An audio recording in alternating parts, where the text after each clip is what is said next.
Toxic families don't just traumatize you, they sabotage your development, then blame you for the gaps. They will rewrite what happened, deny what they said, and pressure you to move on without ever repairing anything. This constant lack of accountability is what creates a toxic environment in a family, and the family scapegoat, or black sheep, is the one who suffers the most. But the risk isn't only emotional pain. The risk is a life built on survival skills instead of life skills for the victims. Because when your childhood is shaped around navigating dysfunction, you become good at reading people, managing moods, staying alert, and keeping the peace. But you don't get properly taught the skills that create stability, progress, and self-respect in adulthood. So the philosophy here is simple. If you grew up in a toxic family, you don't heal by arguing with them or waiting for closure. You heal by identifying what their dysfunction prevented you from learning, and then rebuilding those skills on purpose. That's how you take your life back. The first one is prioritizing your needs. In a toxic family, the scapegoat is often trained to survive by becoming agreeable. You learn that keeping other people calm is safer than being honest about what you want. And after a while, people-pleasing stops feeling like a choice and starts feeling like your personality. But the cost is high. When you keep living around everyone else's preferences, you slowly lose contact with your own life. That's where regret grows. That's where depression can quietly form. Not because you're weak, but because you're living a life that doesn't reflect you.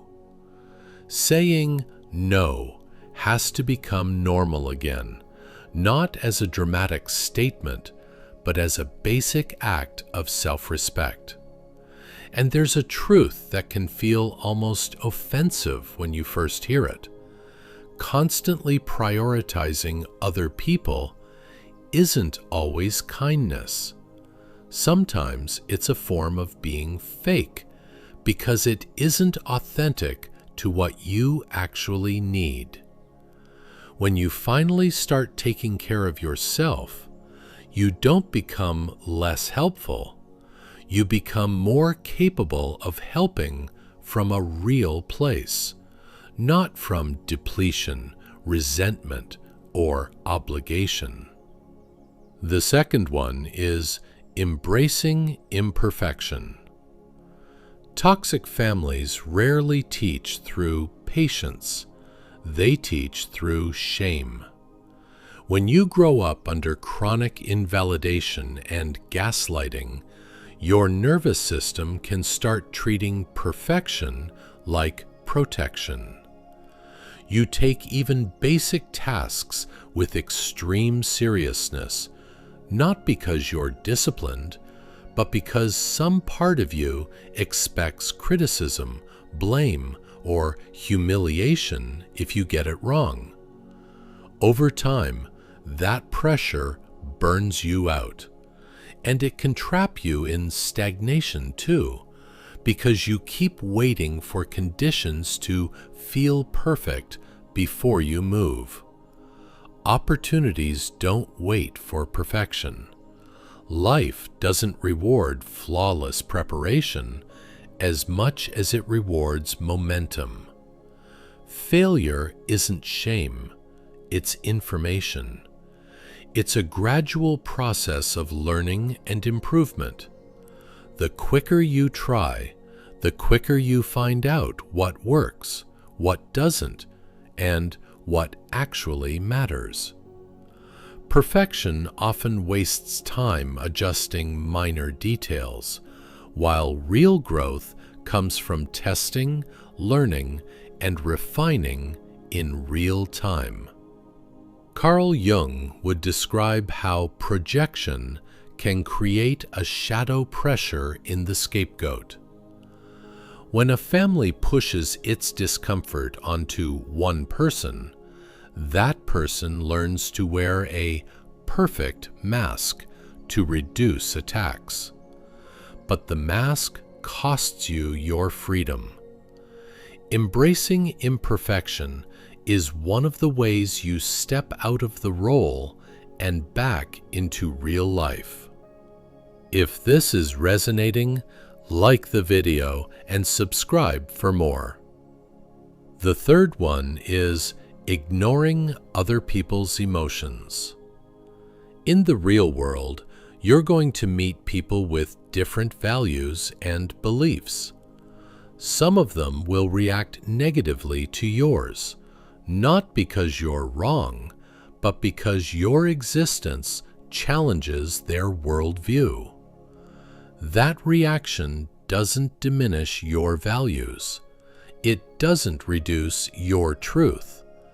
And it's not your job to convince them, especially strangers who already decided what they believe. If you're in someone else's space and it's escalating, you plan an exit, you walk away, and you protect yourself. But you don't argue for your dignity. Arguing against predetermined beliefs is usually just volunteering for a toxic situation. The same dynamic shows up inside dysfunctional families. Some relatives carry a distorted version of you that was shaped by whoever holds power in the system, often the narcissistic parent, sometimes a dominant sibling. They respond to the version of you they were taught to see, not the person you actually are. If you want to understand why families do this, why one person gets assigned the blame while others protect the story, I explain that mechanism in the linked video in the description. The fourth one is speaking up for yourself. This isn't about becoming loud or combative. It's about being visible and self-defined. When you speak up, you signal who you are and what you value. You teach people where you stand, and you remind yourself that your voice has weight. Toxic and dysfunctional families often suppress this early. Your opinions are framed as attitude. Your needs are treated like inconvenience. Your truth is punished, mocked, or labeled drama. So you learn to stay quiet, not because you have nothing to say, but because speaking felt unsafe. But adult life doesn't reward silence the way toxic families do. If you don't speak up for yourself, people won't magically understand you. They'll fill in the blanks with whatever benefits them. And if someone else always has to speak up for you, it can create a message you never wanted to send, that you can't defend your own values. Life is an experience of discovering yourself and expressing yourself. Without that, you might survive, but you won't really live. Toxic families suppress this skill because everybody benefits when the scapegoat stays timid. If you speak clearly, the illusion cracks. If you defend yourself, they can't use you as the emotional dumping ground for their failures and insecurities.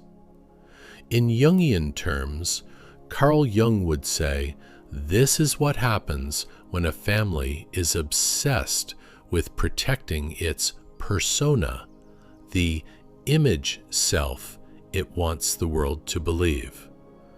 When you speak up, you challenge that persona because you bring truth into a system built on denial.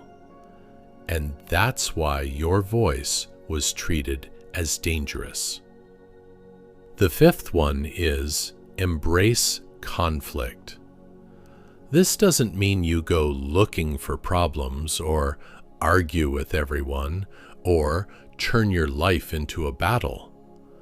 It means you become comfortable with disagreement, especially when something affects you. It means you can stand your ground without shaking, without spiraling, without needing the other person to approve of your position. In toxic families, conflict wasn't a process, it was punishment. When you disagreed with a narcissistic parent or dominant family member, they reacted with anger, intimidation, or leverage. They didn't want dialogue. They wanted obedience. So your nervous system learned a false rule. Disagreement equals danger. But healthy conflict is normal. It's how adults clarify reality, negotiate needs, and set boundaries. Even the court system reflects this. Different sides argue their case, and resolution comes through structure, not intimidation. In the toxic family, there was no structure, only hierarchy. You were meant to shut up and take it. The outside world reads that differently. In normal social settings, chronic conflict avoidance can be perceived as weakness. It can cost you opportunities because you don't negotiate. It can cost you relationships because you don't state needs. It can cost you friendships because resentment builds where honesty should have been. So you practice conflict the way you practice any skill, calmly, repeatedly, with self-respect. You get used to saying, "I disagree," without shaking. You get used to letting someone be unhappy with your boundary. You get used to choosing your position without over-explaining it. As you rebuild these 5 skills, the shift is quiet but permanent. You stop living like the scapegoat whose job is to absorb blame, manage emotions, and stay small. You start living like an adult who can lead their own life.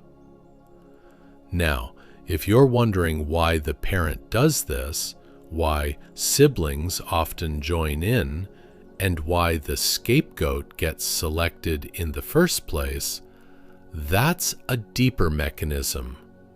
Power, fear, hierarchy, reward, and the family's need to protect its story.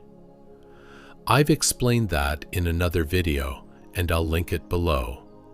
This is Black Sheep Wisdom.